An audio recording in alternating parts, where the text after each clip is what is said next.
این خانم جان، ای جان، چند سالیه که از شوهرش طلاق گرفته و الان مثل ماشین لباسشوییه، یعنی خیلی تو کفه. رئیس یه کمپانی خیلی بزرگم هست، هرچی دوستاش عکس میارن و بهش پسر معرفی میکنن که گلم یکی از اینا رو انتخاب کن، از پلم بودن در بیا، انقدر ادای تنگارا در نیار. این چوسی ناشتا میاد و روی هر کدوم یه عیبی میذاره. دوستاش میگن بابا اینجوری تو از دنیا خیلی عقبی، ولی خب از عقب یه دنیایی.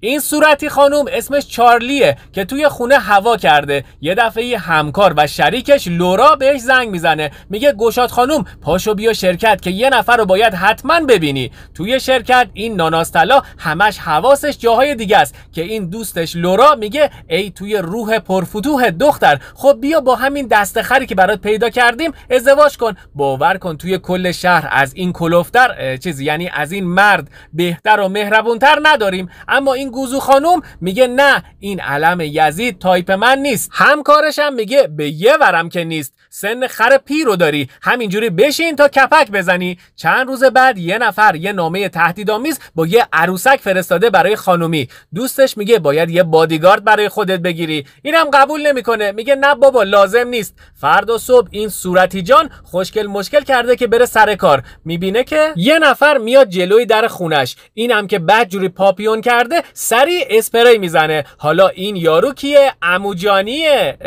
اون عمو نه، اسمش جانیه که بادیگارده و همکارش اون خانومه برای این استخدام کرده که مراقب صورتی باشه. به یارو میگه درازعلی تو دیگه کی هستی؟ این هم میگه من جذاب ترین بادیگارد کل شهرم. خانم جان هم سریع یه چوسی میاد و میگه تو که قیافت شبیه گوزه بعد از فلافله. جانی میگه خب خانومی اول صبح شیطان پیتان کرده بودی، کجا میخواستی بری؟ اینم میگه زیر گل. به تو چه؟ دیگه این رازش میکنه و با هم دیگه سوار میشن و میبردش تا یه بیمارستان. چارلی میگه ابوالطلا همینجا وایسا، داخل حق نداری بیای، من اینجا کار خصوصی دارم. که میبینه بانو میره و به یه بیماری سر میزنه. زنه که برمیگرده میگه من دیگه میخوام برم رستوران ناهار بخورم، تو هم دنبال من نیا. جانی هم میگه برو غذاتو بخور، گوه اضافه هم نخور، من بادیگاردت هستم، هر جایی بری وظیفمه که دنبالت بیام. الانم اینو میبینی همین تو ماتحتت، اگه بخوای حرف منو گوش ندی.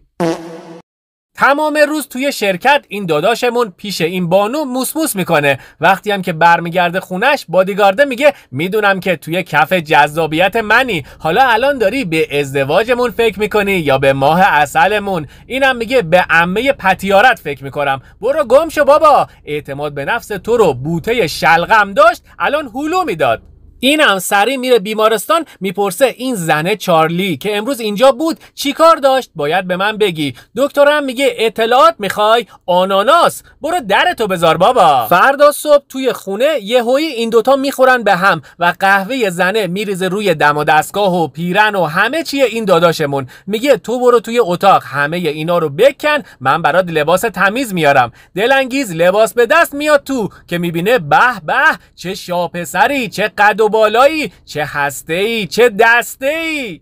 اینم که حسابی توی کفه میره و تحقیق میکنه، میبینه که جانی قبلا خیلی معروف بوده و کلی آدمو نجات داده. یه نفر تلفن میزنه به چارلی و دوباره تهدیدش میکنه. همکارش لورا میگه عمو جانی این بانو رو ببر خونه و چند روز پیشش باش و حسابی توفیها خالدون ازش مراقبت کن. اینم میگه ای به روی تخمم، یعنی تخم چشمم. توی راه میگه عشق قشنگم چیزی میزی لازم نداری سر راه برات بگیرم. اینم میگه نه توی خونه همه چیز هست، فقط تو دستخر رو کم داشتیم. جانی میگه من احساس میکنم تو بعد از اون شوهر گور به گورت میترسی که با یه مرد جدید دوست بشی، یعنی هر کی تا حالا با من بوده عاشقم شده. زنه میگه به شرف نداشته پدرت الان حالیت میکنم، سری بزن بغل. یهویی میپره و از جانی یه لبویی میگیره، میگه اینم برای اینکه بهت ثابت کنم تو چیز منم نیستی، منم عاشقت نشدم. پیاده میشه که از اونجا بره. یه دفعه یه ماشین میخواد چارلی رو زیر بگیره، اما جانی که دوتا تخم یعنی جیگر خیلی جیگر داشته میاد و بانو رو نجات میده. وقتی میرن خونه این دلاور مرد که توی مخ زدن به درجه استاد تمامی رسیده با 4 تا حرکت کاری میکنه که برنامه تبدیل میشه به راز و نیاز و اینا تا خود صبح با هم دیگه راز و نیاز میکنن، چه دعایی هم میکنن.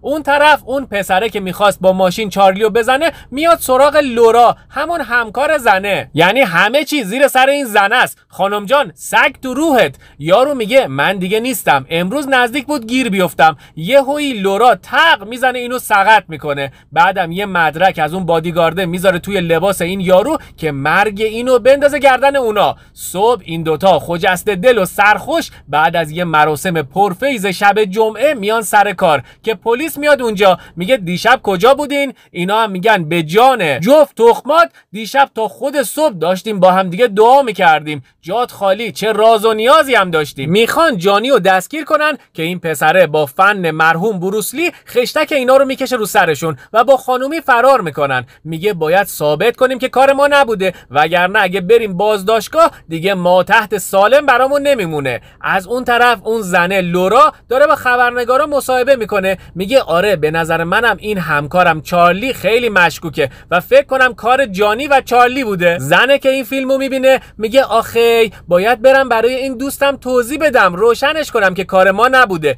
اینم میگه عزیزم، عشقم، داخل بی پدر، یه ذره اون دوگوله قشنگ تو به کار بنداز. همه اینا زیر سر همین دوستته. میرن خونه یکی از رفیقای جانی که حاجی ما جا نداریم. اینم میگه کل اینجا مکان، اون اتاق کناری هم واسه شما، برید اون تو. امشبم که دوباره شب جمعه است، یعنی انگار اونجا هر شب جمعه است. اینا رفتن توی اتاق و مشغول زارتان زورتان هستن.